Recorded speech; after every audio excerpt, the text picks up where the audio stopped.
Magandang araw mga idol. Ito na naman ako. Mag-share na naman ng isang kaalaman tungkol sa ating mga motor.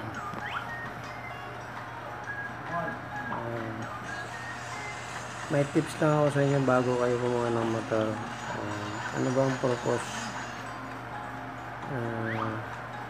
Kailangan nyo ba ng speed? So, may mga stock kasi na mga motor na dati na nung nirelease nila, dati na siyang big bore, then ang big bore kasi ibig sabihin short stroke. So pag short stroke, yung bayo ng piston mas hindi siya mahaba, so mas short, kaya short stroke. Yung mga big bore malaki ang piston rin, malaki. Yan. So pag malaki, maliit ang one, so yung trabaho niya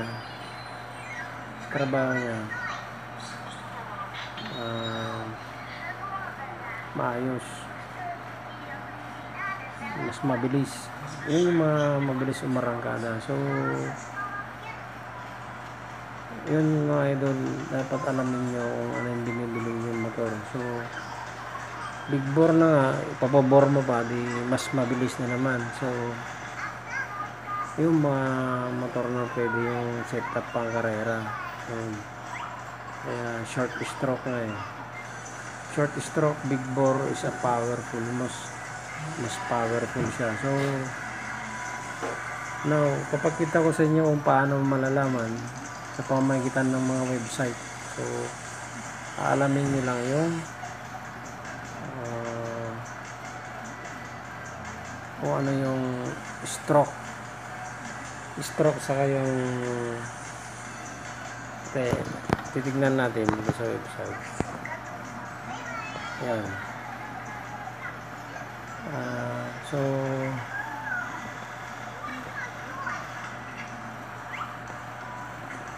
dito tayo sa yan, motor trade tayo mga kaibigan, mga idol. So habang nanonood kayo, click nyo yung subscribe para marami pa kayong malalaman, marami tayong share. Kung maraming mag-subscribe, mas ginaganahan tayo kasi mag-share sa mga ating kalaman. Ayan. Ito.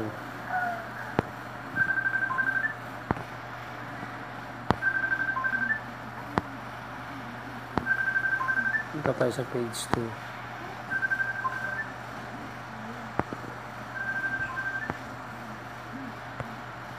Page 2. Example, itong Rider 150. So alam niyo naman ang Rider, halimaw sa daan. So ito kasing Rider 150, yung bore nito malaki. So pag sa arangkadahan, mas mabilis siya. Tignan natin dito itong Rider.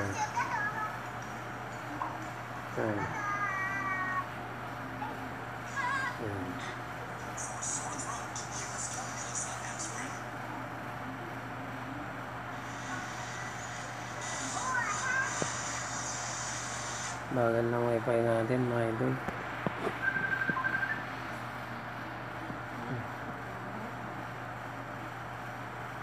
Parang pagong. Yan.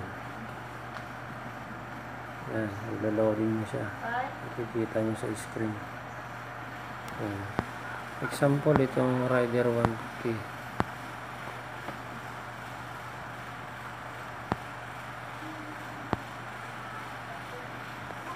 So pag dito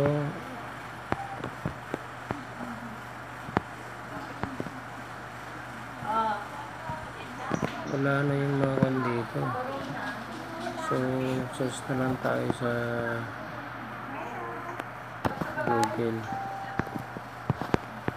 Rider 150 stroke and bore. Doon natin malalaman yung stroke and bore. Yan, tulad dito Rider 150.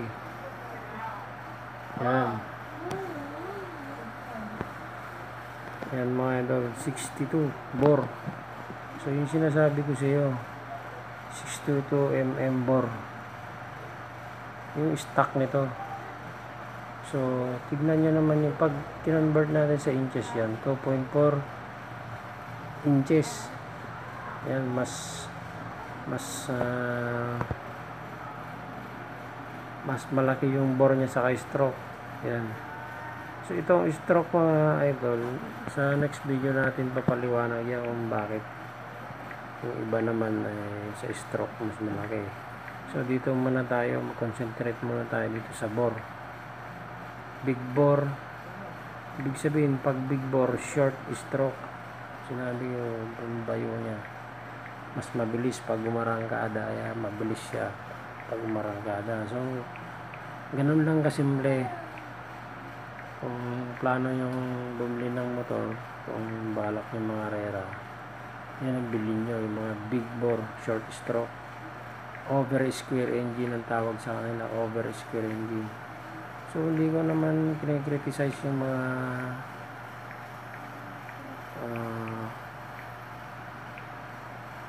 mga long stroke.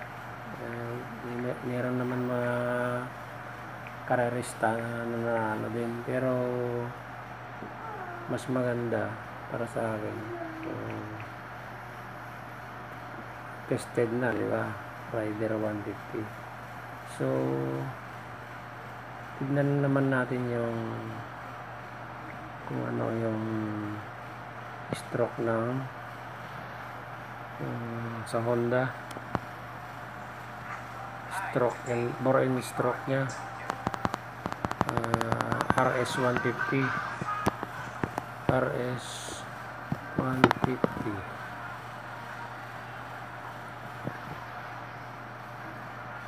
Yan, RS 150.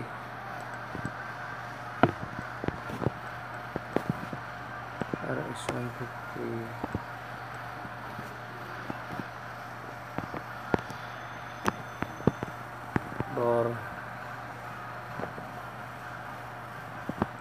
Yan. Ayan na, nandito na RS 150 bore in stroke. So parehas, bore in stroke 57.3. Medyo mas malaki nga yung yung stroke niya mas mahaba. Yun, medyo long stroke, konti lang, mga 5 mm yung nagkaiba, 0.5 mm. Yan. So since itong ang tawag dito square engine, yung Rider 150 over square. So ito mas bet natin pag sa arangkadahan yung Rider 150. So take note pala yung pag big bore short stroke, more powerful yun, mabilis sa arangkada, but sa fuel consumption mas matakaw yung big bore. So yun yung mga kaalaman na i-share ko sa inyo mga idol. So alam nyo na kung anong bibili nyo ngayon, kung balak nyo magpalakas ng motor. Of course big bore kayo, mga stock hanapin nyo, mga stock hari Kawasaki Barako, big bore, yung PMX Alpha, Yan, mga big bore yan. TMX Alpha, big bore short stroke. Yung push rod yun na 125, TMX Alpha 125. Pagkakalam ko yung mga karamihan sa Honda na square engine tulad nitong RS150. Yan. RS150 yan. Barako. Tignan natin yung Barako. Barako 175 stroke. Yan, door. Dito tayo.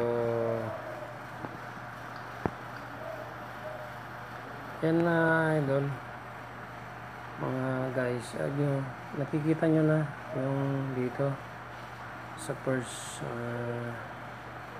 yan sa first website na na-search natin. Nakikita yung bore stroke ng Kawasaki Barako. Yan. Yung bore nya 65.5. So kumpara sa stroke 52 lang. So malaking diferensya. Mga 13 I think 65 13 millimeter yung gap. So ito mas, tignan nyo yung Barako. So kayo na lang magbibigay ng idea sa Barako. Kita yung performance nya. So ito naman TMX Alpha 125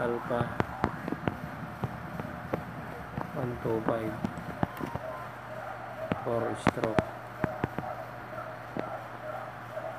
Meron pa isa akong alam doon dito.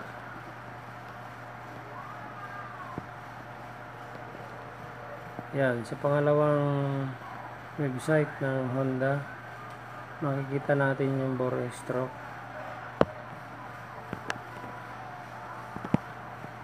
Yan. Pupunta tayo sa website para makita natin yung bore stroke talaga. Yan.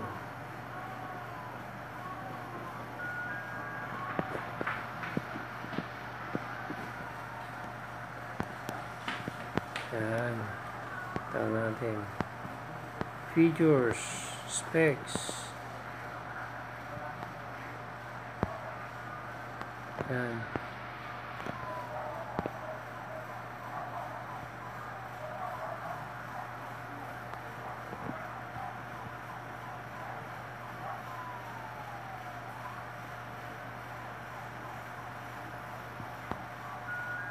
Bore stroke, yan. Sabi ko na nga ba eh. Ito yung TMX Alpha 125. So, tingnan nyo, malakas yung TMX Alpha. Pusarad yan.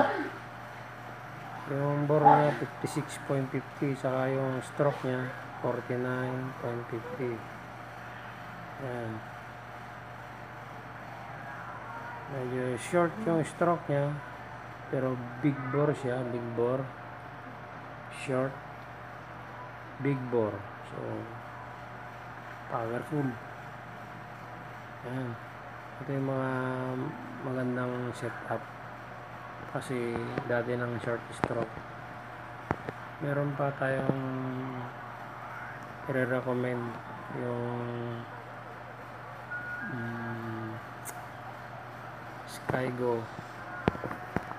Skygo Prince 125 specs.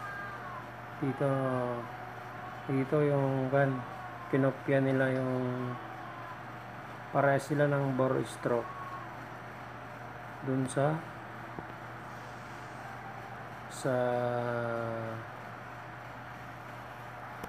yung bore stroke. Yung Skygo King 150 saka parehas ito, big bore sila. Yan.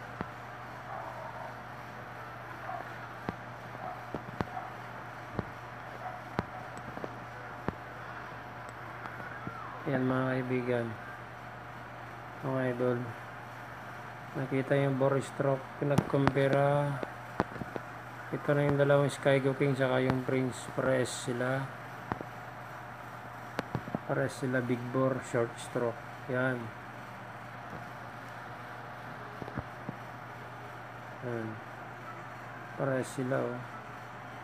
Ito yung mga reliable pag sa mga arangkada. Yan. Mga big bore. Diba? Yan. So, ganun lang mga idol. So, yung mga ibang motor dyan, alam nyo na kung anong bibili nyo. Ito, kaparehas ng kanto, Skygom. Parehas ng TMX Alpha. Yan. Yung ibang motor, hindi ko na masyadong explain sa inyo. So, sana mag-subscribe kayo sa aking channel para mas marami pa kong i-upload na kalaman ulit. So, kita-kita tayo ulit sa next video. I-explain ko naman kung ano yung short, small bore pero long stroke. Ano yung mga motor ng long stroke? Yan, sa next video yan. So, thank you. Safe ride sa lahat. Magandang araw.